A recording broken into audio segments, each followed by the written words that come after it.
অচল অবস্থা হয়, একটা গোষ্ঠীর কাছে নেতৃত্ব চলে যায়। আপনারা নিজেরা জানেন, আমি আজকে ওই সাবজেক্টটা বলে চাচ্ছি না, যে আমাদের পাশাপাশি একটা নকলের কিন্তু একটা গ্যাং আছে।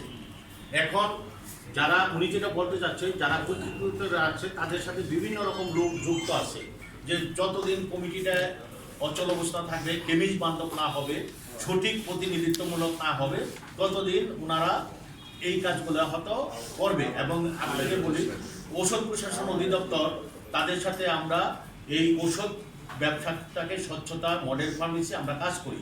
এখন দেশ নো এনি লিডারশিপ, যার জন্য হচ্ছে উনি বলছে যে এই যে ওনারা এগুলি করছে, এটা উনি বলছে যে আপনারা এটা সংশোধন হয়ে যান।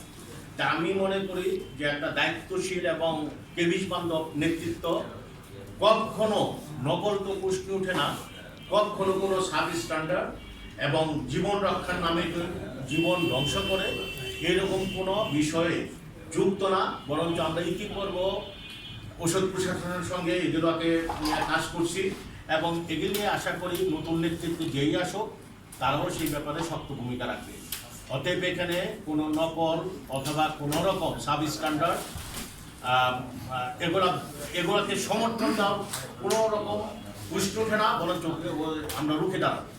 ধন্যবাদ।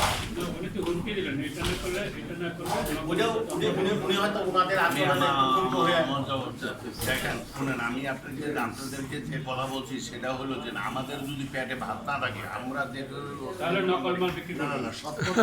মানে ওটা অভিমান করে বলছেন আর করতে পারি, আমাদের যদি 2 পয়সা ইনকাম না হয় তখন আমরা এই দোকানদাররা কি করবো?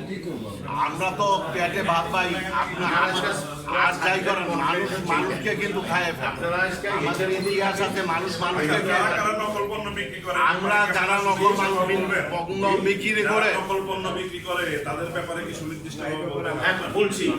আমি বলি এই নকল এগুলি কিভাবে হয়, এটা দায়িত্ব হয়েছে সরকারের স্বাস্থ্য অধিদপ্তরের, স্বাস্থ্য অধিদপ্তর না, ঔষধ প্রশাসন অধিদপ্তর।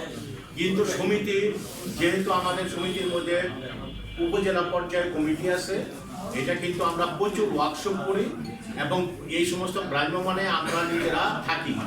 এই 2 বছর যাবৎ নেতৃত্বহীনতার কারণে আমাদের কার্যক্রমটা ব্যাহত হচ্ছে এবং এর আগে যতবার র্যাব এবং ঔষধ প্রশাসন অধিদপ্তর গেছে আমরা রাত প্রতি তাদের সাথে আমাদের সাক্ষী হয়েছে।